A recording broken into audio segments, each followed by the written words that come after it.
comme Antoine Maurice vous l'a dit avant le repas, pour nous, élus écologistes, il est d'évidence que le débat de ce point de l'ordre du jour, c'est-à-dire le débat d'orientation budgétaire, s'inscrit dans la suite des échanges que nous avons eus quand nous avons examiné le rapport sur le développement durable. Alors c'est vrai, Monsieur le Président, que pour regarder un petit peu en détail ce dossier, on a voulu regarder le texte qui nous est proposé en détail. On a attendu un petit moment votre éditorial. Effectivement, en amont, il n'était pas intégré au document qui nous était proposé. On l'a attendu parce que c'était important qu'on le regarde, parce que cet éditorial, Monsieur Moudenc, c'est celui qui trace normalement le cap, qui donne du sens. Et c'est bien ça que nous voulons rechercher dans les échanges que nous avons aujourd'hui sur les orientations. C'est quel sens? Alors, comme nous le voyons dans quasiment tous les documents où vous vous exprimez, Monsieur le Président, vous y indiquez qu'il s'agit de maintenir un niveau d'investissement ambitieux. Et nous devons d'ailleurs discuter de ce que c'est que des investissements ambitieux, quantitativement, qualitativement.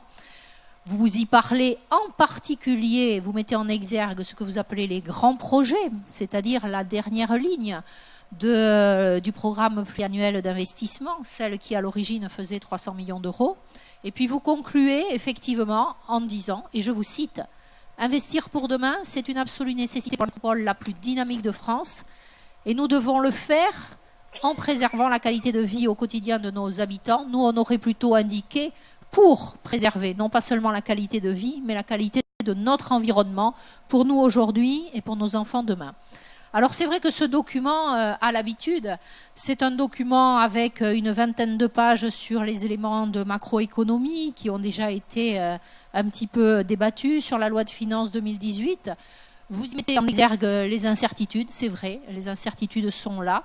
Par contre, il y a des choses qui se traduisent en creux ou d'ailleurs de façon effective. C'est l'objectif assigné de baisse des déficits, baisse de la pression fiscale. On pourrait d'ailleurs s'interroger aussi sur quels arbitrages qui bénéficient de la baisse de la pression fiscale. Et donc, mécaniquement, mathématiquement, j'ai envie de dire, une baisse des dépenses.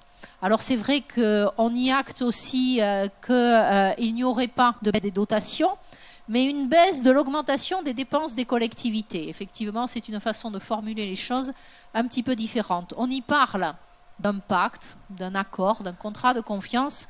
Et j'entends M. Briand s'étonner. Il ne faudrait pas que le gouvernement mette en place un pacte unilatéral. C'est vrai que vous savez ce que c'est, puisqu'on vous l'a déjà dit à la ville de Toulouse. Mettre en place un pacte unilatéral, c'est-à-dire décider tout seul, ça a été fait à Toulouse, à la métropole, quand il a été décidé d'augmenter les impôts, en expliquant, en tout cas à la ville de Toulouse, qu'il s'agissait d'un pacte avec les Toulousains.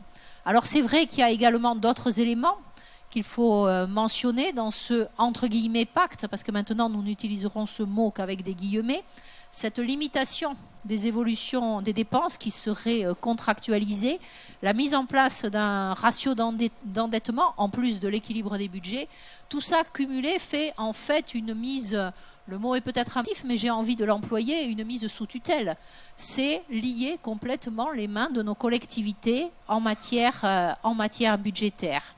Ensuite, dans ce document, on y fait un focus sur les investissements. Vous avez mentionné, M. Briand, qui avait effectivement un intérêt particulier sur le soutien à l'investissement local. Vous avez mentionné la mobilité durable avec le PDU, mais on vous l'a déjà dit, pour nous, ce PDU, ce n'est pas de la mobilité durable au sens où nous devrions l'entendre. Et puis vous avez oublié, mais il y a aussi la rénovation énergétique, et ça fait partie, Antoine Maurice vous l'a dit, des propositions des élus écologistes. Alors, en gros, compensation de la baisse de la taxe d'habitation, globalement, et vous l'avez dit, M. Briand, maintien ou quasi-stabilité des dotations. Donc nous, ce que nous voudrions faire, et pour faire quoi? Pour mettre en œuvre la PPI, le programme, la programmation pluriannuelle des investissements de la métropole. Alors d'abord, on veut faire un petit rappel sur la méthode, parce que vous avez conclu en parlant de quelques éléments qui font référence à la méthode. Nous, ce que nous n'oublions pas, c'est qu'en 2014, dans ce conseil, tous les élus, tous les conseillers étaient à peu près d'accord, globalement, pour dire qu'il y avait une capacité d'investissement annuel de 240 millions d'euros par an, avec des efforts à faire. À l'époque, vous nous disiez, il va falloir peut-être augmenter un peu la fiscalité de quelques points, on lissera ça sur plusieurs années. En avril 2015, en totale contradiction donc avec les conclusions du groupe de travail financier à l'époque. Non seulement ce n'était pas quelques points, mais c'était 15%. Il faut qu'on se le redise, parce que pour nous, c'est quand même le point de départ d'une véritable rupture dans la façon de procéder. Puis en séance, vous êtes revenu sur cette annonce à la presse, vous avez lissé ça sur 2 ans, 7,5, puis 7. Et là, déjà, vous montriez que vous contredisiez l'ensemble de la méthode que vous aviez mis sur la table et dont vous nous parlez encore aujourd'hui, pour demain. On a continué à travailler sur ces éléments-là, 240 millions d'euros par an. La vraie question, c'était 240 millions d'euros par an. Ça fait 1,4 milliard et quelques sur la durée du mandat, mais pour faire quoi? Et c'est ce que les élus écologistes que nous sommes avons tout le temps essayé de vous poser comme question. Alors c'est vrai qu'en juin 2015, vous avez voulu de manière très très solennelle, alors que ce n'était pas une obligation, faire un vote sur cette programmation pluriannuelle des investissements. Vous l'avez fait d'une manière très solennelle. Vous nous avez fait voter un par un. Vous avez noté, j'ai regardé nos archives, les élus qui n'avaient pas, et vous nous l'avez dit, je me souviendrai des élus, qui ne votent pas cette programmation pluriannuelle. À ce moment-là, effectivement, entre cette rupture liée à la méthode sur la hausse de la fiscalité, plus effectivement ce vote sur lequel maintenant il semble qu'il y ait plus que des ajustements, vous avez rompu le contrat, là on peut appeler effectivement de confiance, que vous nous aviez dit avoir passé avec les citoyens, mais surtout d'abord avec les élus que nous sommes ici. Vous avez dit, Monsieur Moudenc, et je vous cite, la programmation pluriannuelle des investissements, c'est un cadre. Ça peut évoluer d'une année sur l'autre. Je propose que nous ayons une revoyure annuelle sur ces éléments-là. Nous l'attendons peut-être, si j'ai bien cru comprendre, nous l'aurons bientôt. Parce que pour l'instant, il n'y a jamais eu de revoyure. L'année dernière, on a eu effectivement au débat d'orientation budgétaire une évolution. La PPI sur les 6 années du mandat passait de 1,4 milliard à 1,8 dans les grands ordres de grandeur.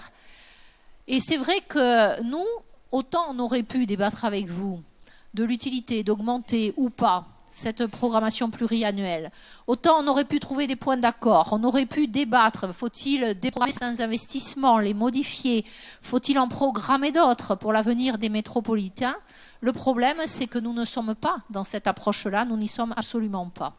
Sur le fond, et c'est pour ça maintenant qu'on peut aller sur le fond, on peut regarder les chiffres que vous nous avez communiqués.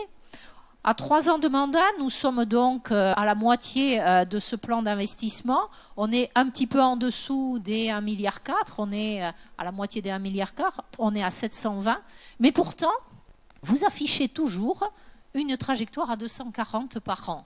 Et c'est ça que nous ne comprenons pas. D'un côté, nous avons les trajectoires pour les recettes, pour les dépenses de fonctionnement, pour les dépenses d'investissement, l'annuité de la dette, l'épargne nette. Et 2 pages plus loin, vous nous indiquez la programmation pluriannuelle avec des recalages qui ne sont pas négligeables, puisqu'on passe à près d'1,8 milliard. Donc nous ne comprenons pas comment vous pouvez afficher des tableaux avec des trajectoires sans relayer effectivement la trajectoire de la PPI à minima, puisque vous nous dites on va s'en parler, mais c'est acté. C'est acté, c'est ça la vraie problématique. Quand on regarde un peu dans le détail ces évolutions qui nous font passer de 1,456 milliard à 1,772 milliard, on y voit quand même des pavés significatifs. Sur l'axe 1, on est à plus 77 millions. Dans la délibération qu'on avait votée, même si elle n'était pas obligatoire, il y avait quand même un grand nombre de détails. Aujourd'hui, est-ce que vous pouvez, en tout cas, est-ce que vous pourrez, à minima, pour le budget primitif, nous dire ce que c'est? C'est plus 77 millions. Pareil pour l'axe 2, moins 7. L'axe 3, habitat et cadre de vie, plus 10. Ensuite, on a plus 28 dans les équipements. Encore que là, on peut peut-être s'interroger et se dire qu'on est sur les transferts de compétences. Et puis, le plus, c'est plus 192 sur l'axe 7, les grands projets qui, lui, par contre, cet axe n'a jamais été détaillé. Donc, c'est cette façon de procéder, de mettre les choses sur les documents, de considérer, on verra après, on va en discuter, mais les choses sont déjà là. Nous, ce qu'on constate, c'est que de tous ces éléments qui évoluent, soit nous n'avons pas les données pour pouvoir nous faire une opinion sur ces évolutions, soit nous constatons qu'elles ne sont pas en phase, comme nous le disions tout à l'heure, aussi bien au moment du rapport développement durable qu'en liminaire. On n'est pas en phase avec les objectifs et avec les obligations et les responsabilités spécifiques de notre collectivité. Le plan climat, air, énergie territoriale, on a beau me dire que souvent c'est de manière transverse, on ne voit pas, on ne peut pas acter que vous le prenez en compte. C'est vrai que l'enjeu climatique, c'est l'enjeu de notre environnement. Aujourd'hui, nous, on considère qu'on est responsable dans cette Assemblée. On est responsable des votes qu'on met en œuvre, c'est-à-dire quand on va voter avant la fin de l'année pour le budget primitif, on va faire des choix. Vous allez nous dire les investissements, voilà les orientations. Et nous considérons que si nous ne faisons rien, demain, nous serons coupables de ne pas avoir fait le nécessaire. On ne peut pas dire, Monsieur Moudin, il faut investir beaucoup, et ne pas dire on investit pour préserver l'environnement, effectivement, de notre territoire et de nos habitants. Les enjeux qui sont sur la table, et vous allez considérer peut-être que c'est excessif, c'est la solidarité avec nos enfants qui risquent demain de voir compromis leur accès à l'air, à l'eau, à des sols non pollués qui ne les rendraient pas malades. Les orientations budgétaires que vous avez mises sur la table, telles qu'elles peuvent être appréhendées dans ce document, ne sont pas à la hauteur des enjeux de l'avenir. On vous l'a dit tout à l'heure avec le rapport développement durable. On vous l'a dit en liminaire parce qu'on est dans un contexte très spécifique. Et les méthodes que vous mettez également en œuvre ne sont pas à la hauteur de nos responsabilités.